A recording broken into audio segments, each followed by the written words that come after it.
I've heard a lot of people say they don't like children. I think it's actually normal. Sometimes people even brag about it. I don't like kids. I don't like them. They're smelly. They're nasty. They're dirty. I like to stay away from them. I don't want kids. Or sometimes they actually have kids and they still say, I just don't like kids in general. Yeah, maybe I make to some degree an exception for my own children, but I don't like kids. And then I think about in my own family of origin, in my own history, in my own ancestry. The main example I think of this is my father's mother. My father told me when I was a little boy, he said it about his mother almost in a funny way. He would say it sort of as humor. He'd say, yeah, your grandmother, she doesn't like children. She says it openly, I don't like kids. And he would laugh about it. He thought it was funny. And as a child, I remember because my dad stated it as fact and because I was so young and I didn't know any better and he was sort of the god, the male god in my life, so sad, I thought it was funny too. Oh yeah, my grandmother doesn't like children. But what I didn't realize is that means she doesn't like me.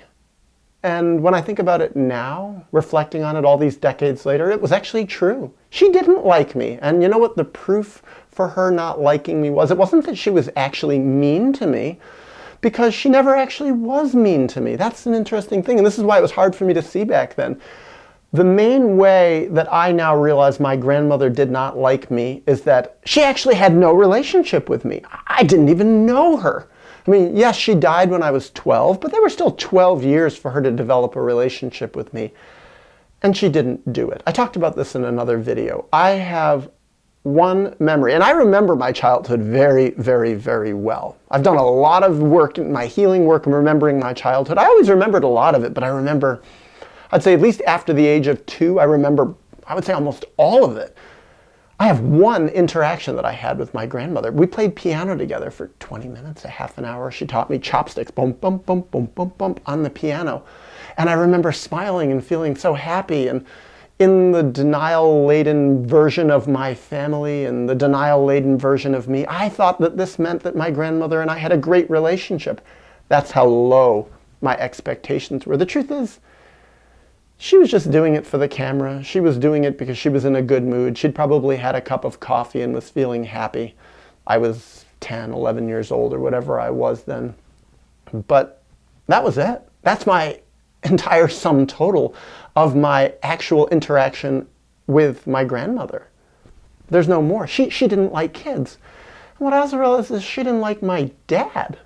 In fact, later I found out through my dad that one of his relatives told him, because this woman, this cousin of his, had been told by an aunt of his that my grandmother had admitted that she wanted to have an abortion when my dad was in her belly. She wanted to get rid of him, but because abortion was illegal, she had him anyways, and she hated him. She hated kids, she hated him, she didn't want to raise him, she neglected my dad terribly. She just wasn't interested in him. She actually actively disliked him.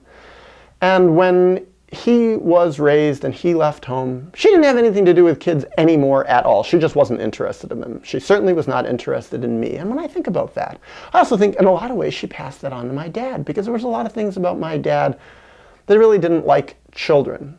Yes, if children paid a lot of attention to him, when I became old enough to him and I worshiped him and I'd listened to him, he would give me some time with him, but he wasn't interested in my life or in me. I mean, he knew nothing about my life.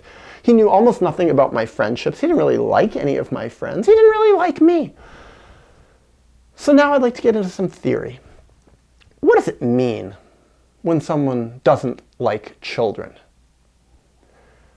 What I have observed when someone doesn't like children is that they don't like the child that they were. And there's a lot of good reasons for that. I think one of the basic reasons that people don't like the child that they were is because their childhood experience was terrible. It was painful. It was horrible. And they want to block it out. They don't want to feel that again. If they liked themselves, if they liked the person that they were, they would have to feel those feelings. They'd have to feel the neglect and violation and rejection and hatred that they experienced in their life. Often quite primarily in relationship to their own parents. The little bits that I've heard about my grandmother's childhood. She wasn't a loved child. She wasn't a liked child. She was unwanted. She hated herself. And I think this is true with a lot of people who don't like children. They don't like themselves on the inside. They don't like the child that they were. And what I have seen is the child that they were still lives on inside of them. This is the key. True with my grandmother, true with my father, true with so many people that I've seen. The wounded child that a person was, if you don't heal it, if you don't feel those feelings, if you don't resolve those feelings through grieving them, bringing them up, unburying them, remembering them, working them through, working through the traumas, figuring out how to heal from those traumas, those feelings live on. That dissociation lives on. That pain lives on below the surface. So people don't like themselves. I think even more so, they don't really have a self. They don't really have a true self.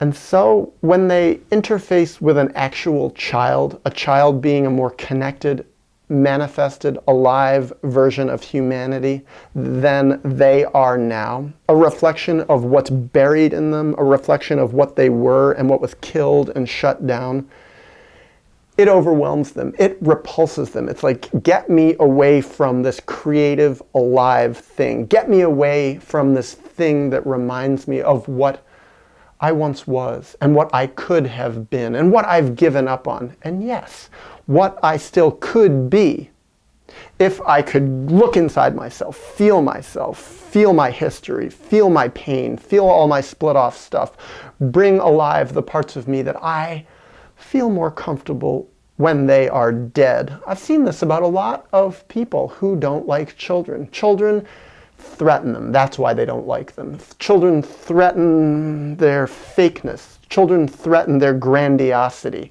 Children threaten their false self.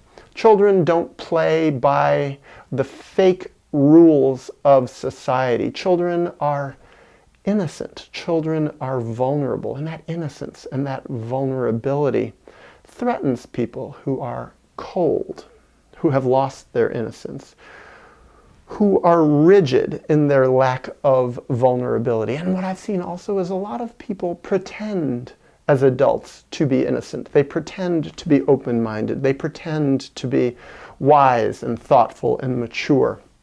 But it's false. It's a fake artificial front that they present to the world. It's a false self. It's a hologram, a mirage, an image. And when they are confronted with someone who is the real deal, and what I've seen is children, if they're not crushed, or to the degree that they're not crushed, they are the real deal. When falseness meets realness, falseness is terrified of it and doesn't like it. And from what I've seen, also, when people who are more false, more shut down, more of an image, more of a fake self living in the world, when those people start to wake up, become more real, feel more of their feelings, become more alive and more honest with themselves, and they start to reconnect with the child who they once were through their memories, through the feelings that they had that are buried and still alive within them.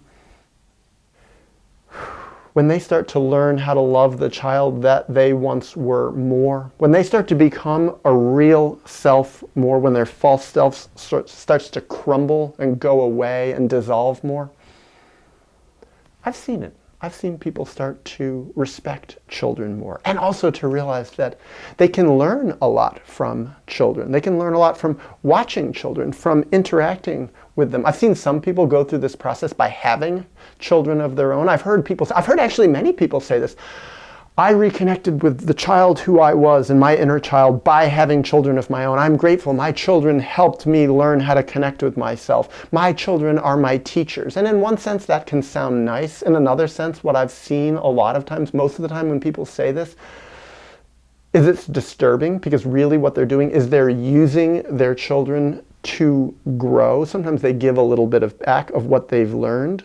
But what I think is there's lots of ways of doing this healing, of reclaiming the child that one once was, without having to use one's own children. better to do this before you have children so that you don't have to in any way use your children to help you. Instead, you can use your own history, your own knowledge. You can use your own mature, growing parts to help yourself. And then if you ever do have children, you can give to them without having to have them give anything to you first. Having them give to you first, often being the underlying part of the dynamic of conditional love. The more people grow, the more people heal, the more people manifest the child who they once were and reconnect with that child who they once were and become a real adult in their own inner life, become a more real self, the more that actually they can unconditionally love others, unconditionally love themselves, the hurt parts of themselves, unconditionally love the people in their lives, unconditionally love children in general, which is a healthy way for a mature adult to be. And also if they ever have children of their own, they can much more unconditionally love their real children.